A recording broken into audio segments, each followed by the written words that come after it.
In the not-too-distant future, our DNA will determine everything about us. A minute drop of blood, saliva, or a single hair determines where you can work, who you should marry, what you're capable of achieving. In a society where success is determined by science, divided by the standards of perfection. Welcome to Gattaca. Merci d'abord le privilège d'être parmi vous aujourd'hui. Je vois ce film, j'ai vu ce film pour la première fois et je suis venu depuis longtemps. Je sais que Véronique Paki s'est déjà vu plusieurs fois. Moi, je n'avais pas eu l'occasion de vous voir auparavant.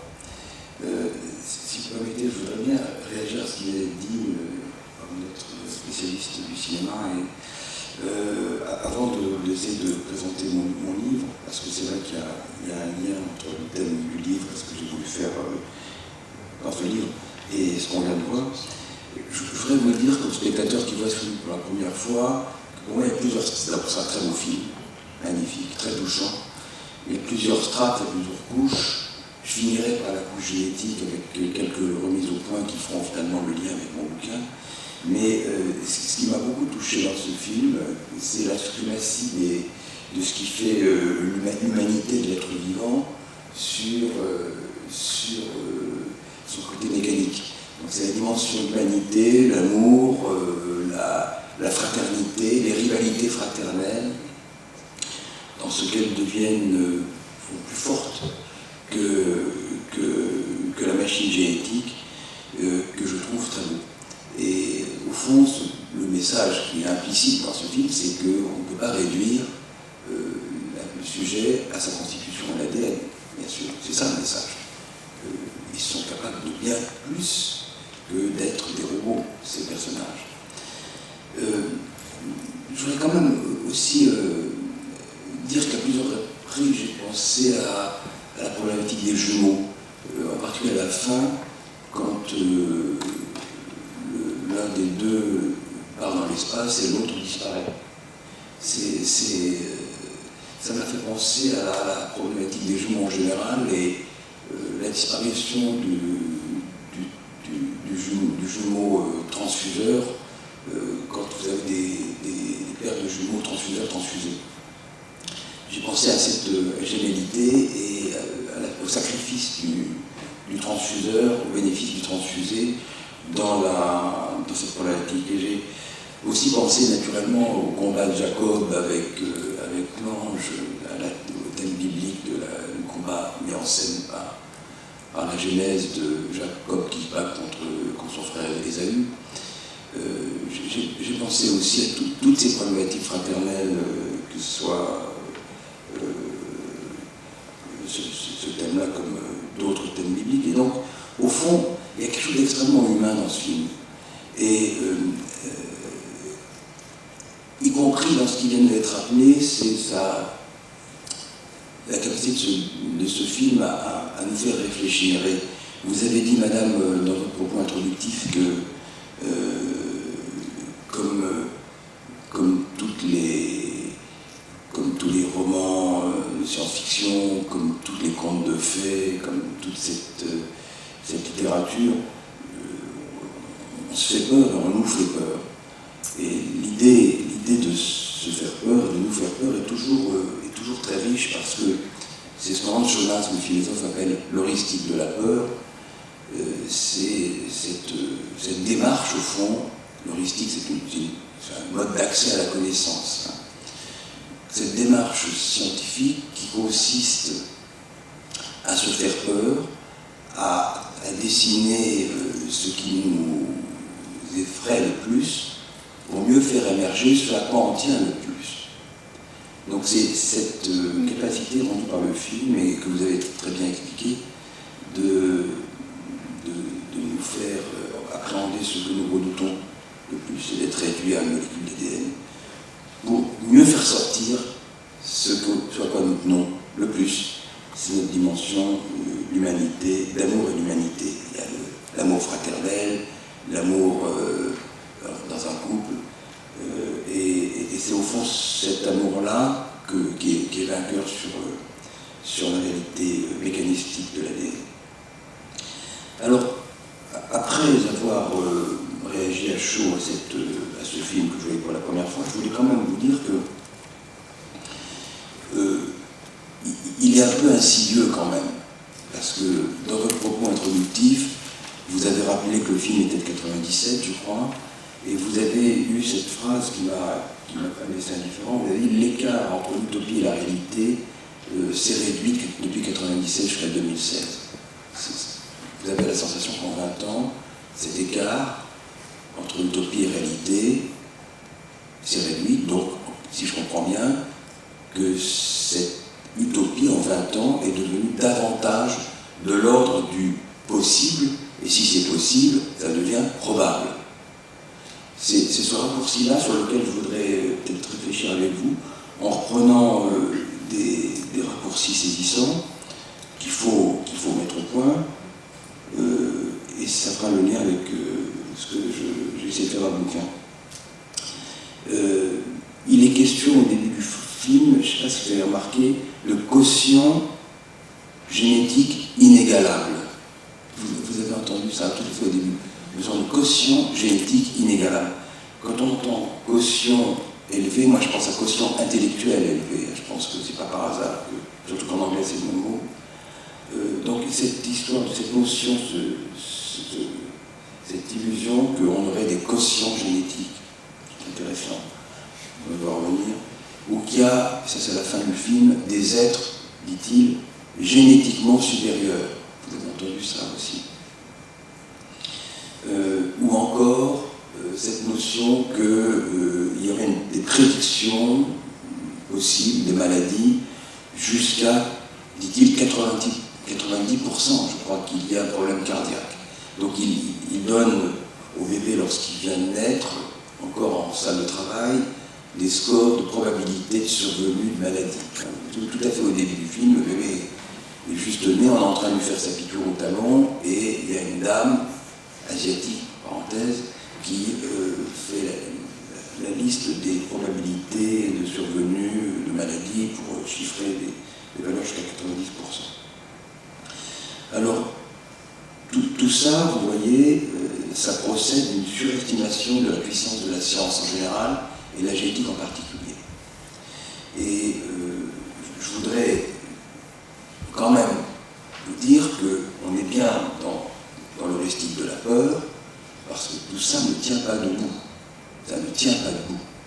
Tout à l'heure, quand Véro interviendra, excellemment comme elle le fait toujours, elle vous rappellera que ce qui concerne par exemple le choix du sexe est techniquement possible, mais légalement interdit.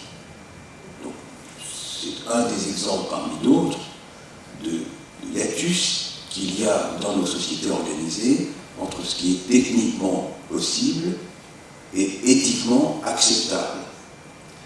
Nous sommes dans un état de droit et on ne fait pas, sauf indication médicale, le choix du sexe par convenance personnelle.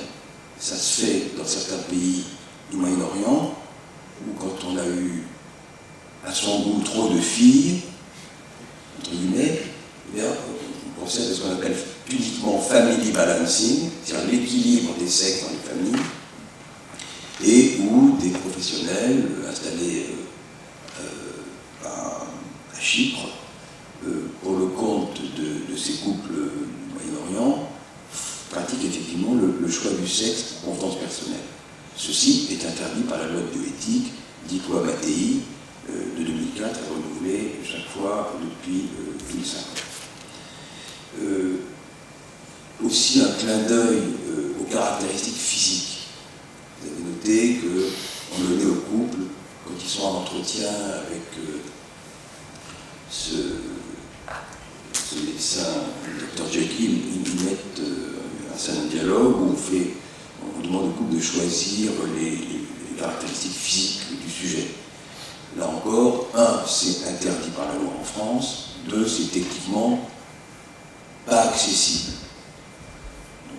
À la différence du choix du sexe qui est techniquement possible mais légalement interdit, là on a quelque chose qui est techniquement impossible, et si ça devait l'être un jour, ce serait aussi interdit. Mais c'est impossible de déterminer sur un embryon ce que sera la couleur de ses yeux, sa taille ou ses autres caractéristiques physiques. La troisième et la plus dangereuse des erreurs, si ce film ne s'accompagne pas d'une explication de texte, c'est cette histoire de la prédiction. Alors, là encore, je suis sûr qu'on en reparlera tout à l'heure. Aujourd'hui, on n'est pas capable de prédire les maladies génétiques ou les caractéristiques génétiques des personnes. On ne sait pas faire ça. Par conséquent, le génome, son séquençage, ce n'est pas, contrairement à ce qui est dit dans le film, une boule de cristal. On ne peut pas lire, comme une cartomancienne le ferait, dans notre génome pour y lire ce que réserve notre avenir. Ceci n'est pas possible. Je vous dis juste en un mot, pour y revenir ensuite comment on procède. Nous autres généticiens, que ce soit au CHU de Nice, qui est l'un des plus prestigieux en génétique médicale en France, à Paris ou à Strasbourg ou ailleurs, on ne fait de tests génétiques que pour des personnes, enfants, adultes, qui posent un problème médical. Et quand on fait un séquençage, Véronique a parlé tout à l'heure du séquençage qui se fait ici, on compare la constitution génétique du sujet à ce qui fait sa plainte, ce qui pose problème médical chez lui. Donc jamais on ne va se lancer pour un individu donné vers l'analyse d'un génome s'il n'y a pas une question médicale posée. Et vous me direz peut-être, mais vous dites ça aujourd'hui, mais demain vous le ferez ou quelqu'un d'autre après vous le fera. Ce que je veux que vous compreniez, c'est que quand on fait un séquençage du génome, on décrypte le génome, comme on dit, nous autres les médecins, on le fait pour répondre à une question. Donc on confronte une séquence d'ADN à une réalité clinique. L'enfant est sourd, l'enfant est aveugle, l'enfant est autiste, l'enfant est malvoyant, il est épileptique, je sais quoi. Donc on va confronter le séquençage à une réalité clinique qui nous est posée par le consultant. Par conséquent, ce que l'on sait, on ne peut le savoir que par les comparaisons entre la clinique et le séquençage. Alors prenons un exemple, pour être très simple et très pragmatique. On fait, dans le labo de Véro, du séquençage de l'ADN pour un enfant épileptique.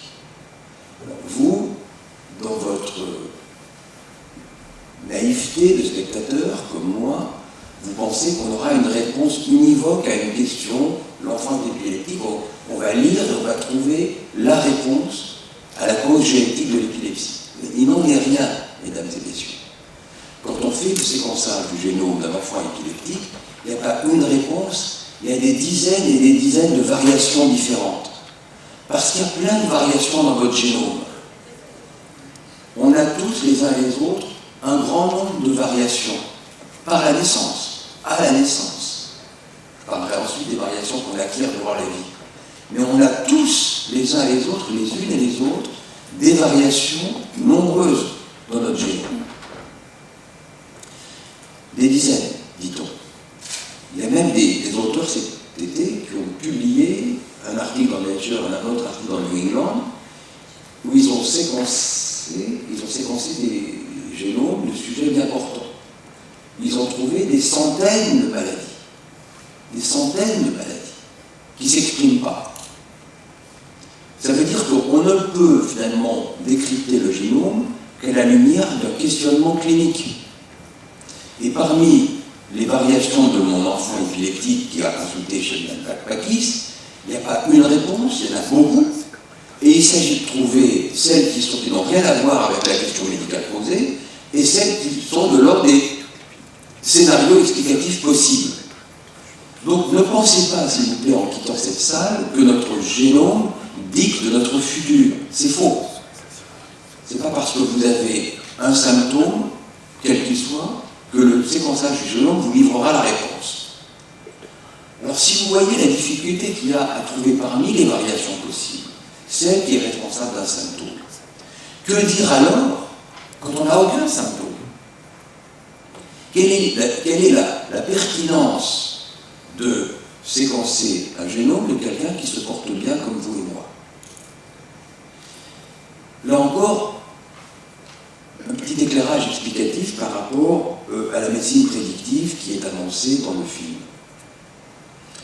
Il est exact qu'il y a des grandes études qui ont été réalisées en population générale, qui ont consisté à séquencer les génomes de gens qui avaient des caractéristiques des maladies communes, l'hypertension artérielle, le diabète, l'arthrite rhumatoïde, pas des maladies génétiques rares, de temps de l'effet d'un gène, mais des maladies dites communes, celles qui nous arrivent à tous, aux uns et aux autres. Donc il y a des grandes études qui ont été effectuées pour des maladies communes.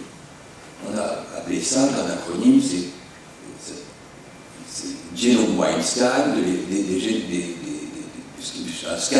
un scan de l'ensemble du génome, ou Genome-Wide Association Studies, GWAS, où on va prendre une cohorte de patients hypertendus, par exemple, comparativement à une cohorte de sujets importants, et on regarde les différences.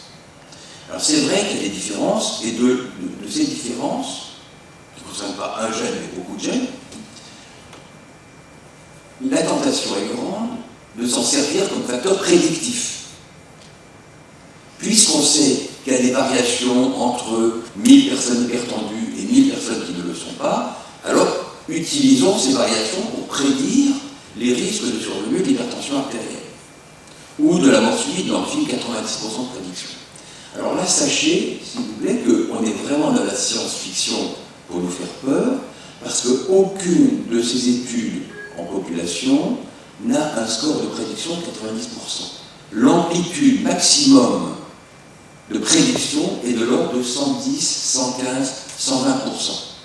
Donc vous avez un facteur multiplicatif de l'ordre de 0,1 ou 0,15 ou 0,20 de développer une maladie commune par rapport à la population générale. Donc on apprend deux choses très importantes de ce que je vous dis là. La première chose, c'est que ces variations, qui résultent effectivement des grandes études génétiques, ont une amplitude extrêmement faible, avec un facteur de risque multiplicatif de l'ordre de 10%. Et, je vous ai dit, c'est en population générale.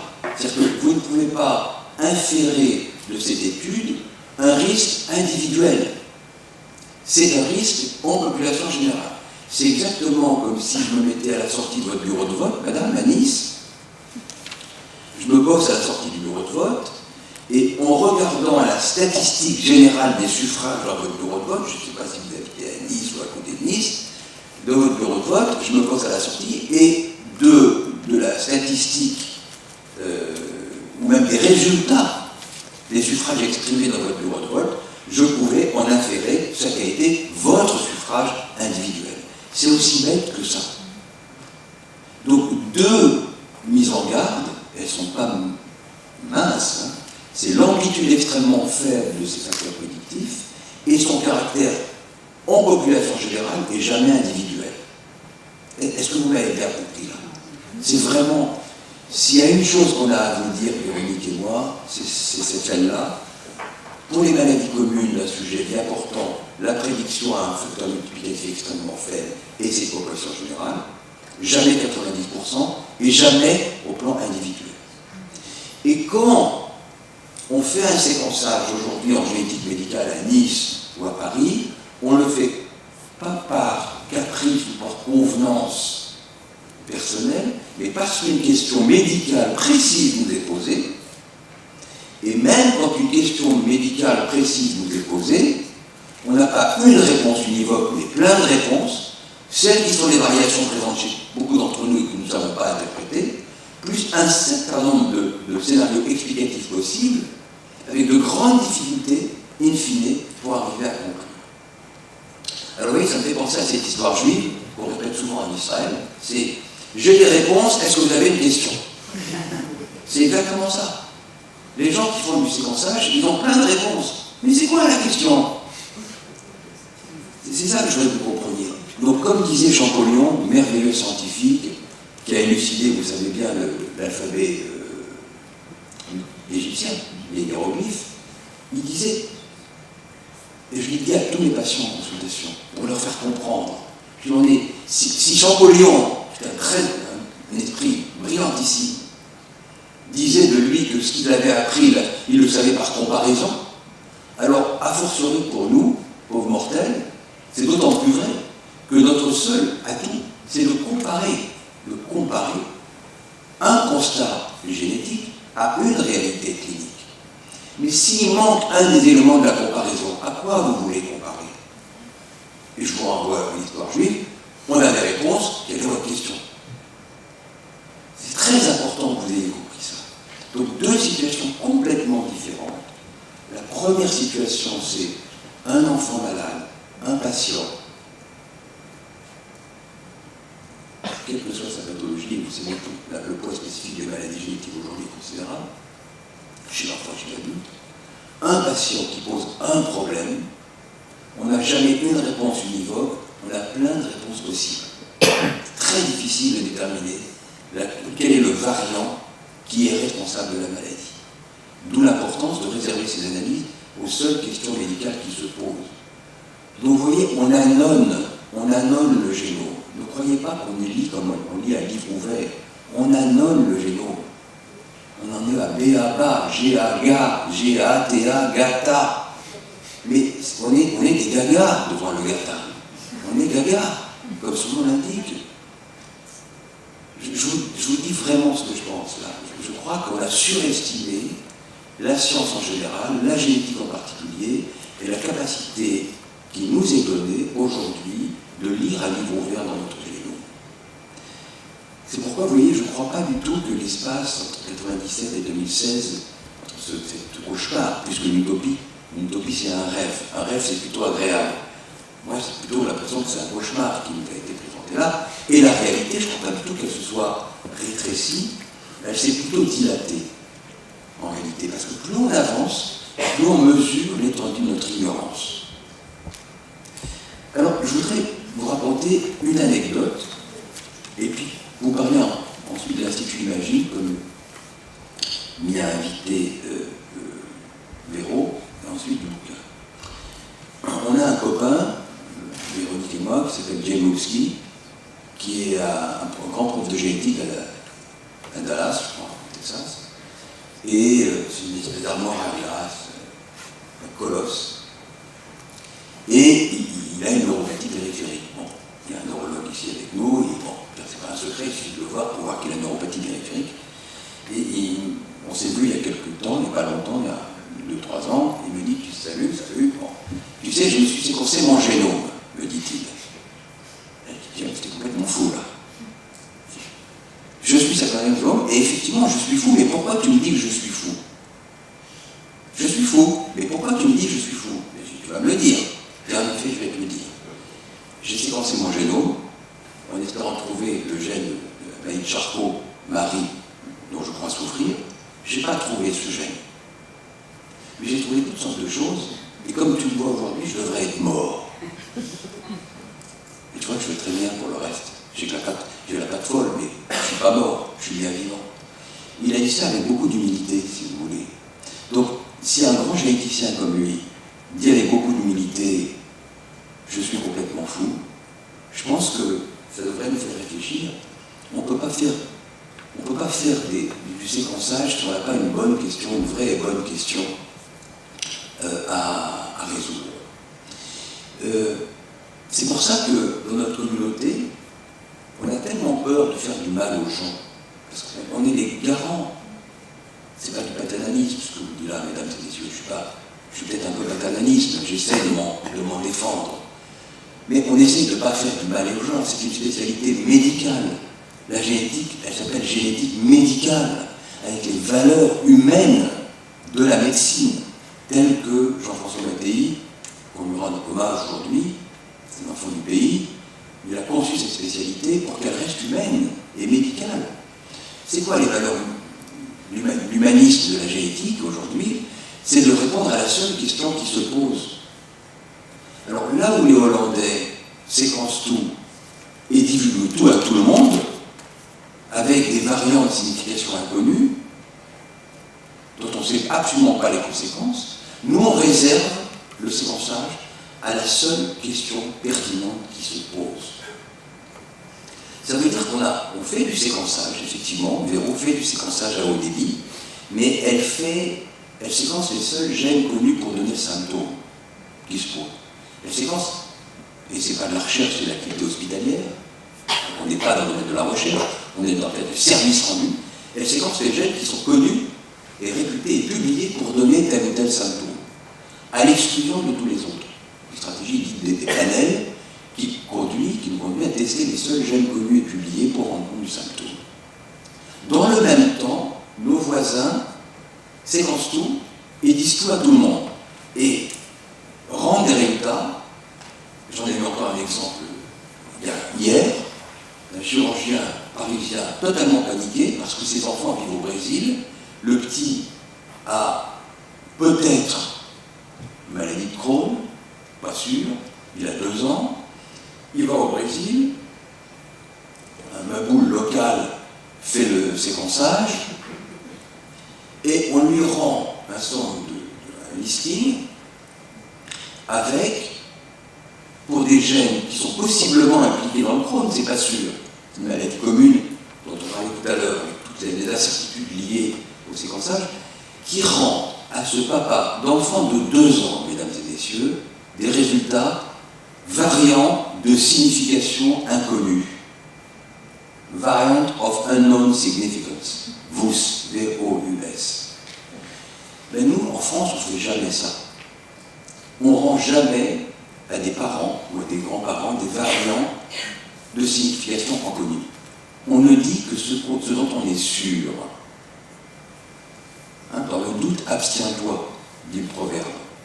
Donc je pense que c'est extrêmement important d'être, justement pour ne pas tomber dans les écueils de ce très beau film par ailleurs, c'est très important de garder à l'esprit tout ce que je vous raconte aujourd'hui et de réserver nos analyses aux seules questions médicales qui se posent, quand il y a vraiment une question qui est posée, et de ne tester que les gènes connus et publiés pour donner un tel symptôme.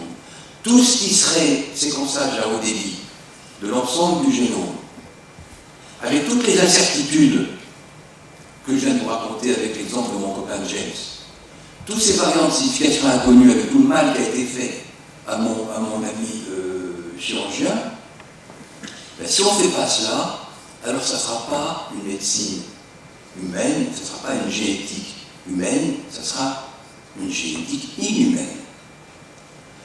Et c'est un peu pour ça, je vais en parler tout à l'heure après qu'on ait pris quelques questions, c'est un peu pour ça que j'ai écrit ce bouquin, parce que si on n'est pas là aujourd'hui pour mettre un peu de clarté dans les choses, qui est-ce qu'on entend?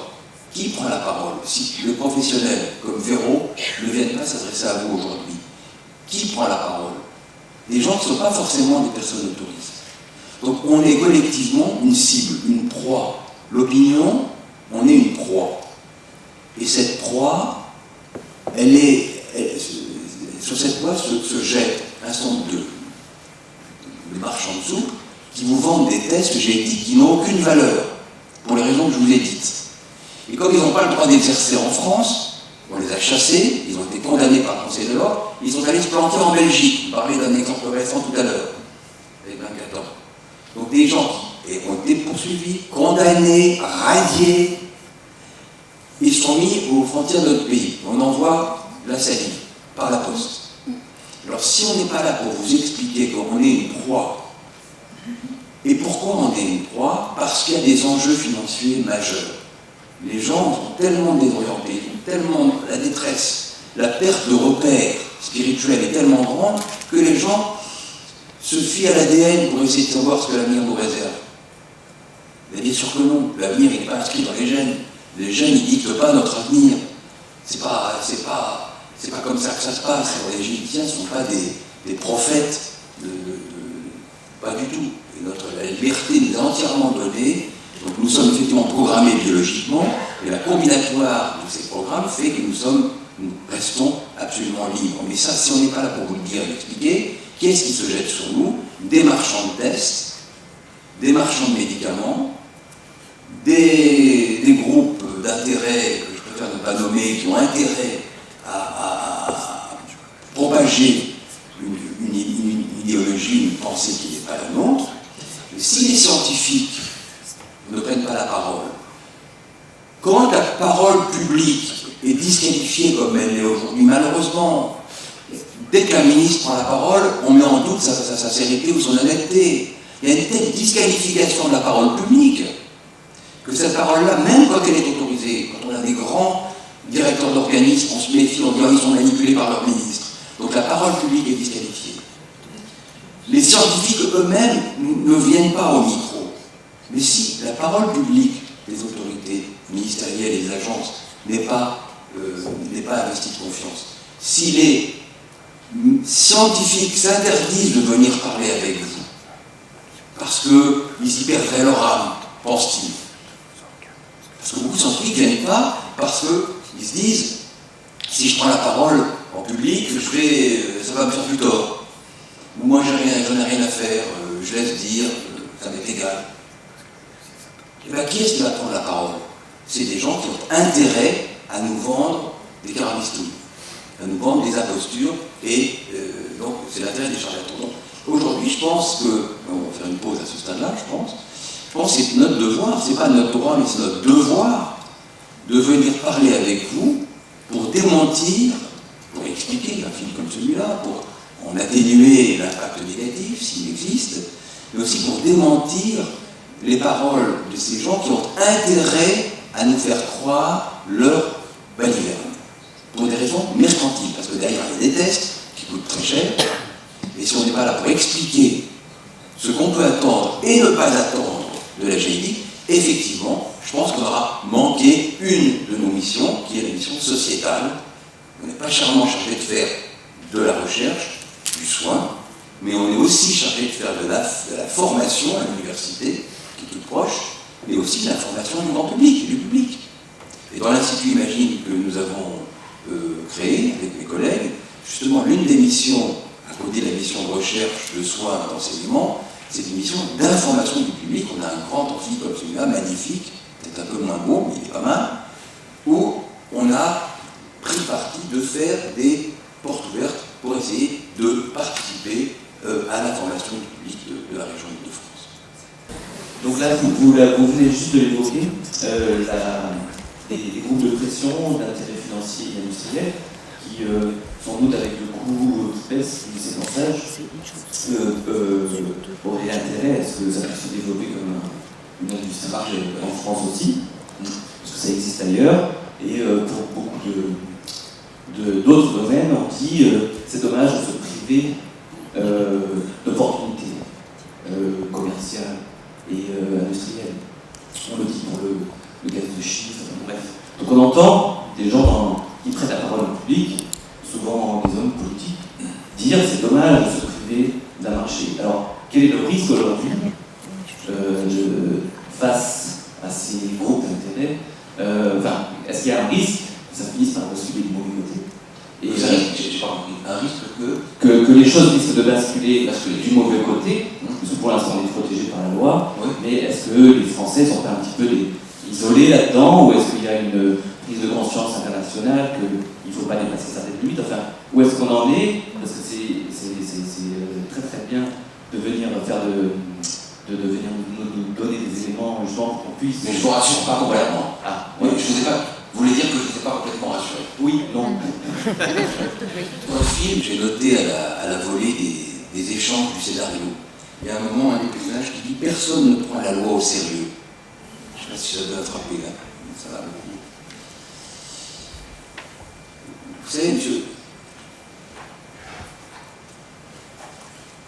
vous pouvez tuer votre voisin, hein, si vous voulez. Je veux dire, on peut faire du mal à son prochain, c'est pas la loi qui empêchera mon voisin de l'assassiner. Mais la loi, elle sert quand même de garde-fou à des dérives, comme un meurtre, ou comme un meurtre collectif, que serait, par exemple, la diffusion de ces tests. Parce que je dis meurtre collectif avec une idée précise dans la tête, c'est qu'il y a des gens qui proposent chez eux le séquençage en anténatal. Vous voyez la folie.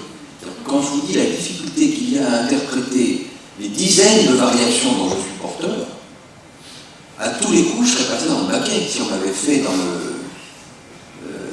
un test prénatal chez ma mère. Il n'y a pas d'individu parfait. Les variations sont consubstantielles à notre existence d'humain. On a tous des variations. Je dirais même que, d'abord, il y a des variations présentes chez nous dont nos parents n'étaient pas porteurs. Tantôt ça donne des maladies, mais tantôt c'est neutre. Tout dépend de l'endroit où tombe la variation. Mais des mutants, on est tous des mutants, on a tous des variations. Véro, je voudrais qu'elle s'exprime parce que c'est une des grandes spécialistes de l'instabilité chromosomique, justement. Elle a fait des travaux tout à fait remarquables ici à Nice pour montrer le rôle de l'instabilité et les variations qui surviennent d'une génération à l'autre.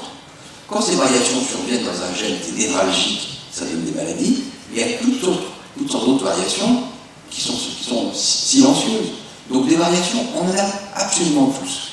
Et mon inquiétude, c'est justement ce que vous pointez, c'est que si on généralise ce séquençage, on tombe sur des variations sans signification connue, variant of unknown significance, dont on ne saura pas quoi faire. En anténatal, ça sera un interruption de grossesse.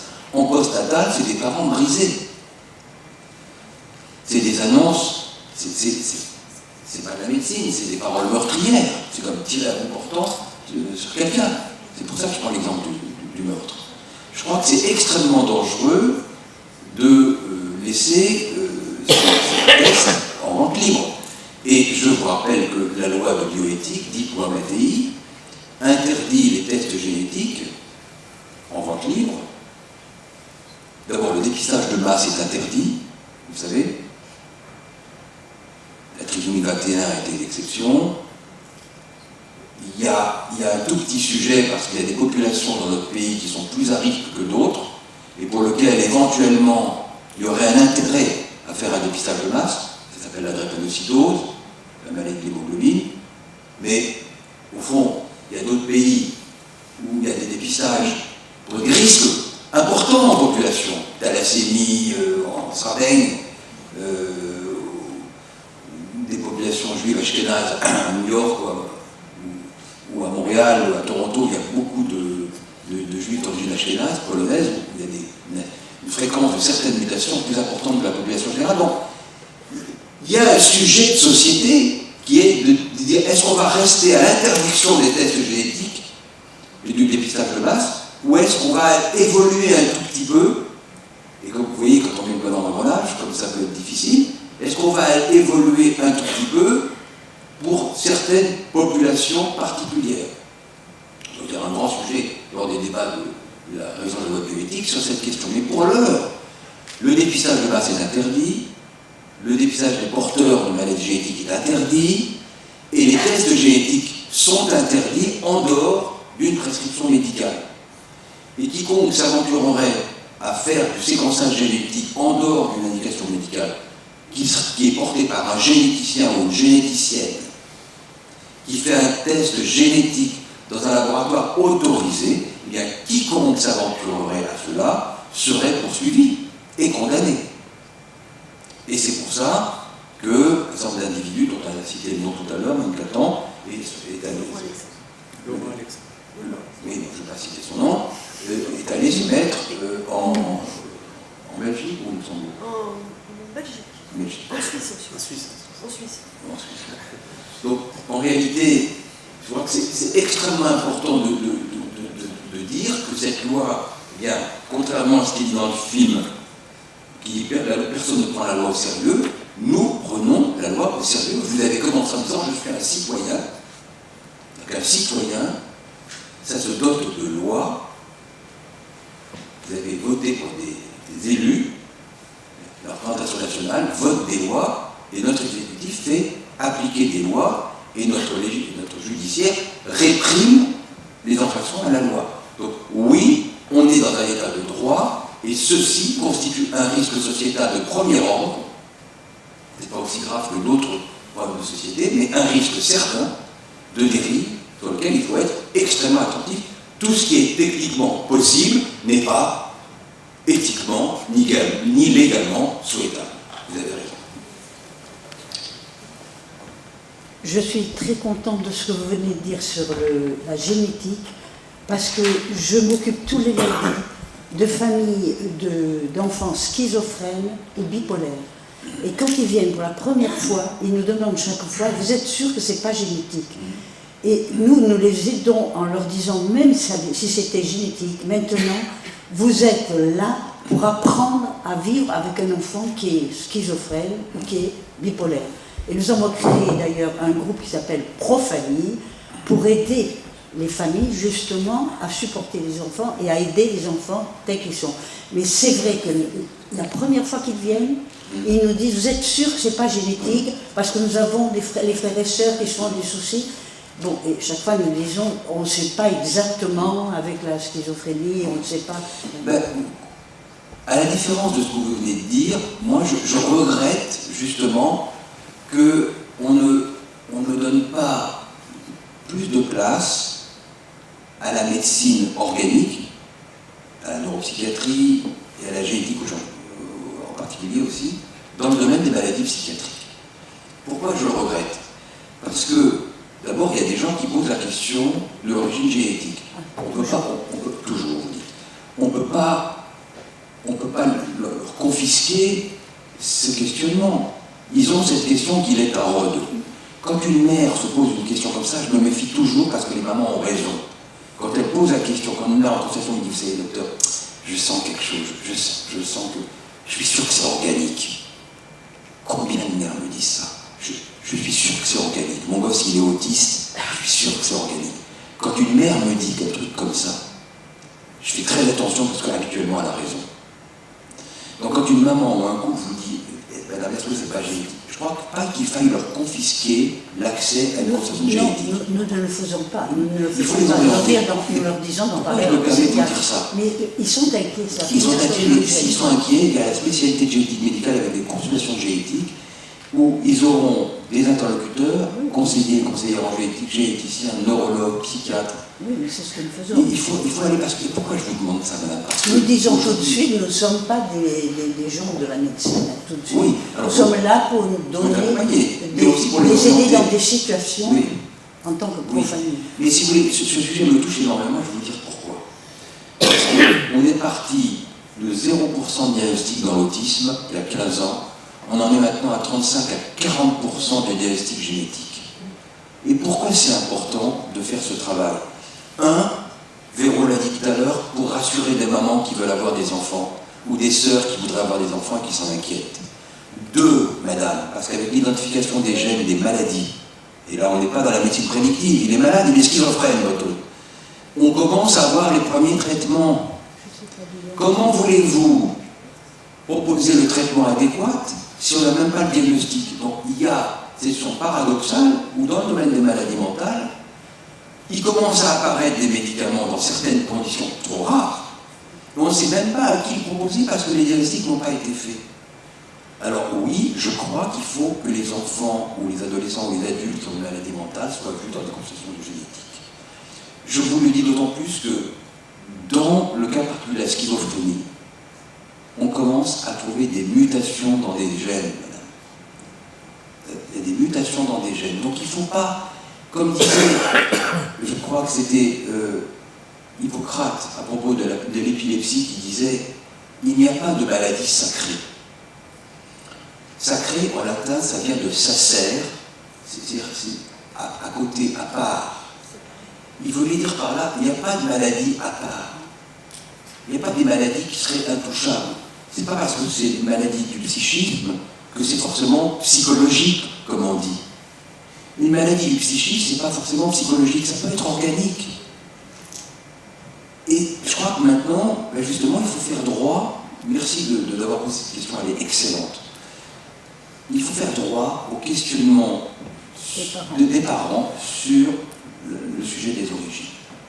Il faut faire droit à ça. Il faut qu'ils aient le droit de poser la question, de raconter leur histoire, qu'est-ce qu'ils ont vécu, l'arbre généalogique, examiner un enfant, et dans une fraction encore faible de cas pour la schizophrénie, mais déjà très importante de cas pour l'autisme, on arrive à des réponses 35-40%.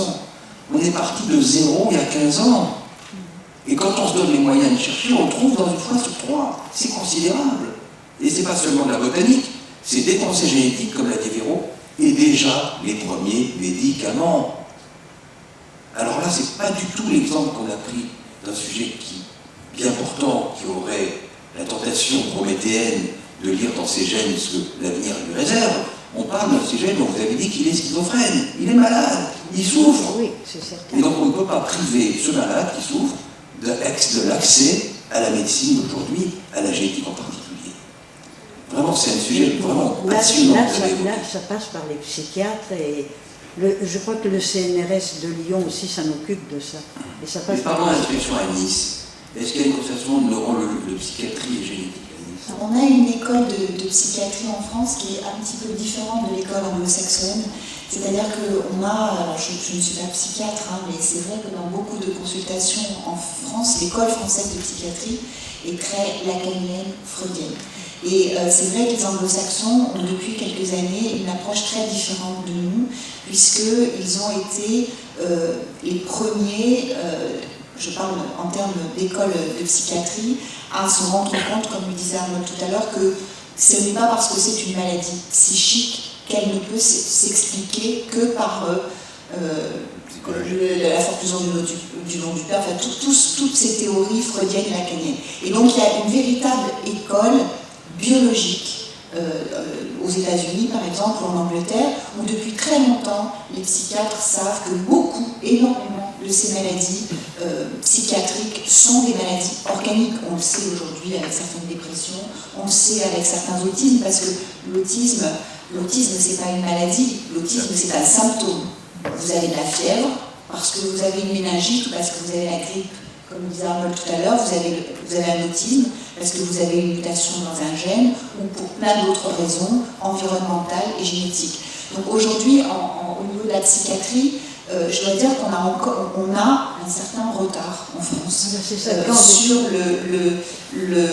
l'approche. Je me souviendrai toujours d'une consultation, on a comme ça des choses qui ont marqué, et je me souviendrai toujours d'une consultation où je vois rentrer une maman avec son fils qui avait une vingtaine d'années. Et en génétique, on a certains syndromes qu'on reconnaît pratiquement quand il passe la porte. Et en fait, ce jeune homme avait ce qu'on appelle un syndrome d'Angelman. Et cette dame avait son fils de 20 ans qui avait en fait pendant des années été d'institution en institution, et elle me dit, mais peut-être quand je vois ce dont on parle à la télé, peut-être que c'est pas de ma faute. Et je lui dis, non, on va faire un test génétique, mais je pense que ça n'est absolument pas votre faute. Et en fait, on a dit à cette maman pendant des années que ce fils avait ces problèmes parce que c'était sa faute à elle et c'était les relations qu'elle avait avec lui. Alors bien entendu, tous les psychiatres ne sont pas comme ça, je prends des cas caricaturaux, mais on le voit encore aujourd'hui. Je ne sais pas, toi, dans ton expérience, oui, il faut faire extrêmement attention. Je crois que ce que vient de dire Véro est extrêmement important. Elle ne m'a pas répondu à la question de savoir s'il y avait une consultation de psychiatrie génétique à Nice. Oui, voilà. Non, alors il y a des consultations spécialisées, c'est-à-dire qu'on a, par exemple, consultation autisme, avec, notamment au niveau de la pédiatrie, avec des psychiatres, avec des généticiens. On a des consultations démence, mais on n'a pas une consultation tout venant de tout ce qui concerne les problèmes. On a des consultations spécialisées, vraiment démence. Par exemple, on a, moi par exemple dans le service, il y a une neurologue qui est spécialisée, donc une neurogénéticienne, qui voit certains de ses patients, des patients schizophrènes, des patients qui ont... ce sont plutôt aujourd'hui des consultations vraiment spécialisées par rapport à des problématiques psychiatriques avec des praticiens, des psychiatres qui s'intéressent à une problématique donnée. C'est ce que je vous disais tout à l'heure. C'est pas encore quelque chose qui est suffisamment rentré entre guillemets dans les mœurs pour qu'on ait des demandes émanant de psychiatres pour une consultation tout venant. J'ai eu un autisme. Je sais qu'il y a des psychanalystes à la salle, des psychiatres, psychanalystes. Et j'ai eu un autisme, c'est qu'on recommence dans cette génération la lutte fratricide qu'il y a eu entre psychiatres et généticiens dans les générations précédentes. Parce que psychiatres et généticiens, c'était des ennemis héréditaires. Ils savaient, les neurologues et généticiens aussi, les psychiatres et généticiens, avec les enjeux autour de la maladie mentale, il y avait des empoignades vraiment historiques sur fond idéologique. Tout ça était connoté politiquement, tout était mélangé. Alors, moi je crois qu'on a beaucoup progressé. Et on a progressé parce que nous, les généticiens, vous voyez bien qu'on n'est pas sur des postures idéologiques, et on respecte profondément les collègues psychiatres. Je le sais pour Véro, c'est le cas pour moi. Donc on a pu reconstruire un dialogue sur la base de l'estime. S'il n'y a pas de l'estime et du respect mutuel, on ne peut pas construire un travail commun. Et ce qui s'est passé pendant les générations qui ont précédé, c'était des invectives, des insultes. À la télé, à la radio, pour les plus anciens d'entre vous, vous souvenez les empoignades entre les tenants des théories psychanalytiques et organicistes. Mais mesdames et messieurs, Freud, il n'aurait pas renié le travail qu'ont fait les généticiens. Il était neurologue lui-même. Lacan non plus. Donc, d'où on sort que notre travail ne peut pas être collectif. C'est parfaitement possible. Je vous donne un exemple. Il y a tellement d'enfants autistes en région Île-de-France, et c'est tellement une épreuve pour les enfants autistes nés dans une conception génétique, que c'est nous, avec mes collègues, qui nous déplaçons dans les institutions. C'est un modèle d'intervention nouveau, où on se déplace dans le lieu de vie du jeune. IME, hôpital de jour, on vient, c'est le samedi, et on parle avec des familles, avec des professionnels qui sont préparés à notre visite, qui ont accepté de nous rencontrer, dont l'idée de la conception génétique est devenue familière, et qui, au fond, nous accueillent à bras ouverts. Mais la grande différence par rapport au passé, c'est que, comme c'est des psychiatres, psychanalystes qui nous ont fait venir, et que je les respecte profondément, ils sentent ce respect et ils sont au contraire grandis par le fait qu'ils ont fait venir un spécialiste dans les 4 murs de l'hôpital de jour. Et on peut capitaliser sur cette estime mutuelle et sur la reconnaissance que leur vouent les familles dès lors que c'est ce psychiatre psychanalyste qui a autorisé que le loup rentre dans la bergerie. Et justement, on n'est plus du tout un loup, on devient un agneau parmi les autres. Et sur la base d'un diagnostic organique, c'est ça que je veux vous dire, parce que je sais qu'il y a des psychanalystes et que ça les intéressera sûrement, sur la base d'un diagnostic organique, alors, vous autres psychanalystes et psychiatres, chacun faisant son boulot, vous pouvez refonder une pratique et une thérapeutique et des vrais progrès. Ça m'étonne sur le plan sémiologique comme sur le plan thérapeutique. 2 exemples. Ce qui frappe le plus, c'est qu'il n'y a pas un gène de l'autisme, il y a des dizaines, peut-être des centaines de gènes d'autisme. Donc derrière le symptôme, comme l'a dit Véro, derrière le symptôme autisme, il y a peut-être des centaines de gènes différents qu'on n'arrive pas à voir dans le bout de fond. Mais quand on arrive à identifier ces mutations chez ces enfants, nos collègues psychanalystes, implicitement, intuitivement, font ce travail nosologique de regroupement. Ils viennent dire, mais t'as raison, maintenant que tu dis que ces 5-là, ils ont la mutation GI1, Ben oui, bien sûr, il y a des trucs qui émergent de l'histoire naturelle, de la lutte évolutive, de la sémiologie. Ils arrivent à en faire quelque chose, à la fois dans leur présentation qu'ils ont de la maladie, et aussi au plan thérapeutique. Donc, ça ne les disqualifie en rien, c'est eux qui nous ont fait venir. Ils en sortent grandis parce qu'il émerge de cette clinique nouvelle quelque chose de totalement inédit, et ils en font quelque chose sur le plan thérapeutique. Donc les parents, ils n'attendent que ça. Bien souvent, ils disent « c'est maintenant que tu arrives, toi. C'est maintenant que tu viens. Depuis le temps qu'on t'attend. » Un peu ce que disait votre famille, quoi. La question de la génétique. C'est maintenant que vous arrivez, depuis le temps. Alors, il y a une temporalité très importante. Il ne faut pas venir trop tôt. Il ne faut pas poser la question de la génétique trop tôt. Il faut qu'il y ait un chemin qui ait été parcouru par le couple. Mais il ne faut pas que ce soit trop tard non plus quand il y a eu la récidive, quand c'est une maladie génétique. Ou au contraire, quand une mère s'est interdit d'avoir un autre enfant au risque de la récidive, quand il n'y a justement pas de risque. Donc vous voyez, les gens resteraient là, parce que après je crois qu'il faut passer à un autre intervenant. J'ai toujours l'impression que l'annonce d'une causalité organique à une maladie psychique est toujours une bonne nouvelle. C'est presque toujours. Nommer le mal, c'est déjà un peu le soigner. La nomination fait déjà fonction de projet thérapeutique. Nommer le mal, elle l'a dit très bien, j'ai mal à la tête, c'est pas une tumeur, c'est parce que j'ai une sinusite. Elle vient de le dire.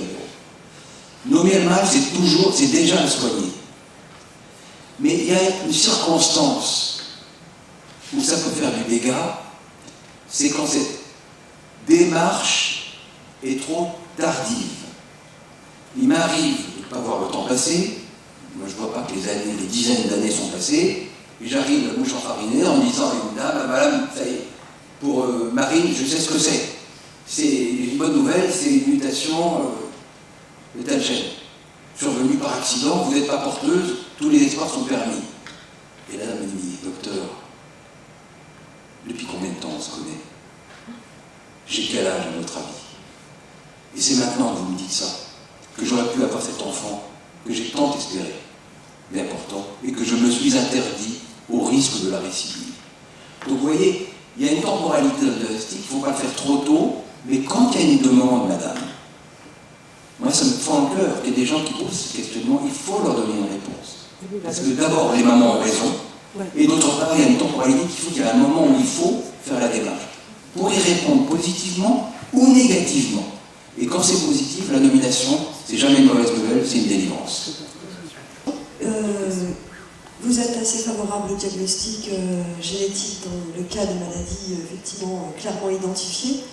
Qu'est-ce qui autorisera que, après la connaissance de ces diagnostics génétiques, on s'oppose, par exemple, demain ou après-demain, à des interruptions médicales de grossesse, au même titre que l'on peut la proposer pour la trisomie aujourd'hui? On pourra tout à fait demain envisager de la proposer pour de l'autisme, de la schizophrénie, etc.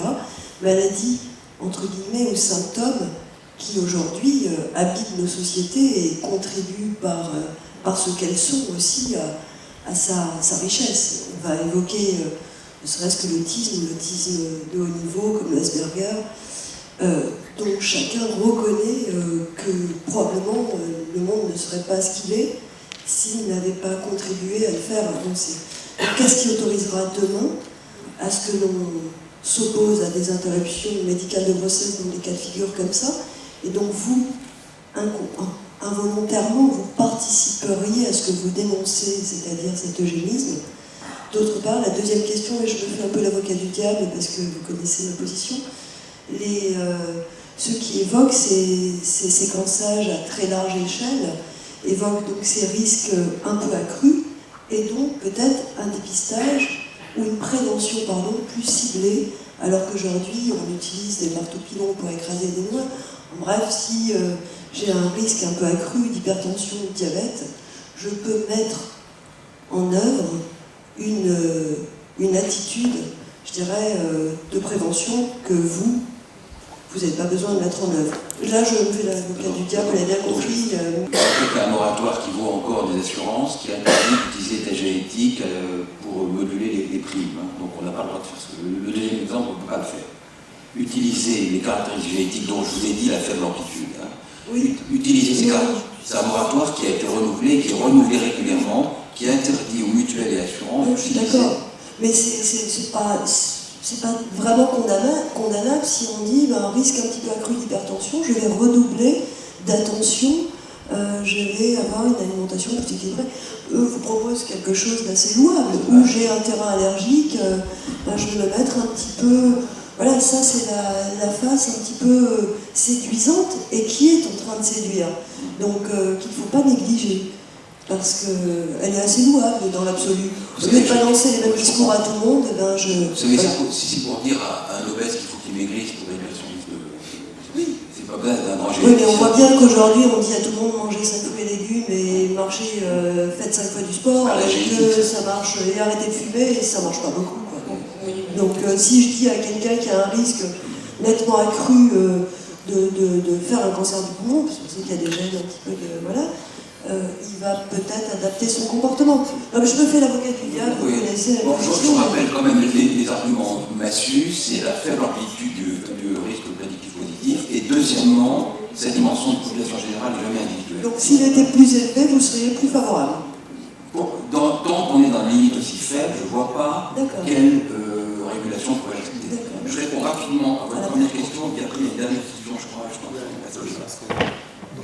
Pour votre première question, madame, sur l'eugénisme, c'est pas moi, c'est pas Véro qui décide. Je vous rappelle qu'on est dans un état de droit, que l'interruption médicale de grossesse est régulée par une loi, que Mme Veil a votée en 1975, et les diagnostics génétiques préimplantatoires et prénatales sont réservés aux affections d'une particulière gravité incurable.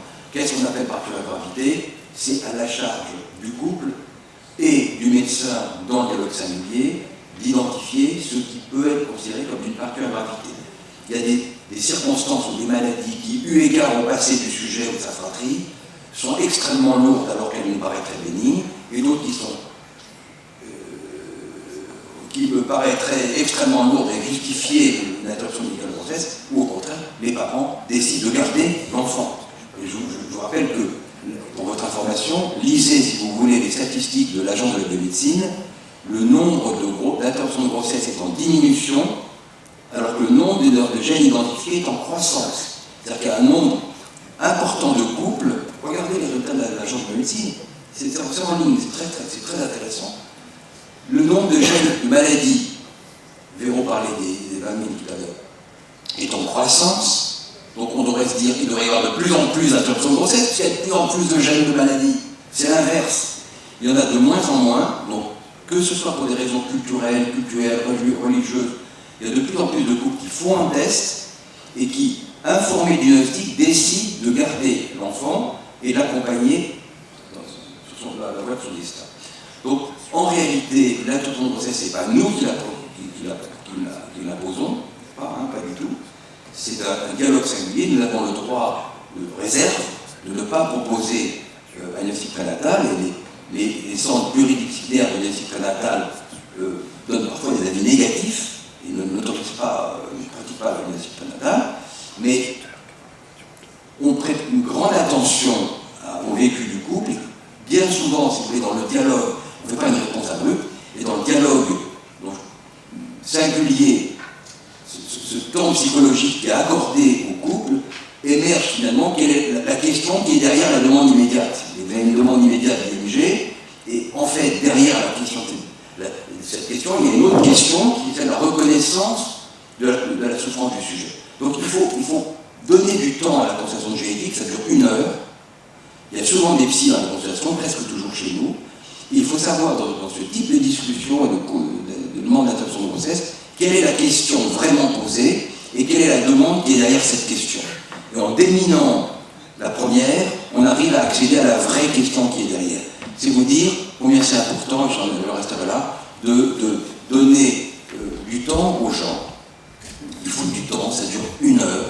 Il faut faire ce travail de manière collégiale. Il y a des psychanalystes et des psychologues dans nos consultations en commun.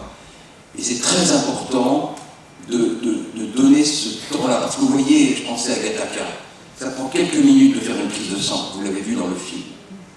Ça prend à peine plus de faire le séquençage. Vous avez vu, ils ont le temps en quelques instants. Mais pour faire comprendre à une personne ce qu'on va lui faire et ce qu'elle peut attendre de ce résultat, il faut des heures. Donc mettez en comparaison les quelques minutes de la prise de sang ou de l'analyse génétique avec les heures de consultation qu'il faut consentir pour que le consentement soit vraiment éclairé, que le consentement qui est demandé soit vraiment complètement intégré et compris, et parfois en plusieurs temps. On n'est pas pressé, il ne faut pas se jeter sur les gens. Donc il faut leur donner le temps de revenir, de réfléchir, de revenir. Je crois qu'il y a un témoignage tout à l'heure sur la Corée du Huntington, je ne sais pas si on aura le temps de la voir ou pas, mais il y a une magnifique consultation qui est faite à la Salpêtrière par Marcella Gargiulo et Alexandra Dur, où ça prend des heures. Et juste pour votre information, j'en reste là, sur 100 couples qui ont demandé un diagnostic présymptomatique, sur 100 couples qui demandent, 92%, vous entendez, 92% abandonnent la démarche. Donc ce n'est pas la médecine française qui se jette sur la seringue pour prélever les patients. C'est pas ça la France. C'est pas ça la génétique médicale française. C'est pas cela que les Allemands appellent la génétique médicale à la française, le modèle français, die französische Modell. C'est ce modèle qu'ils appellent le modèle français où on passe du temps avec les gens. Et c'est ce que nous avons de plus précieux et ce que nous devons leur donner par-dessus.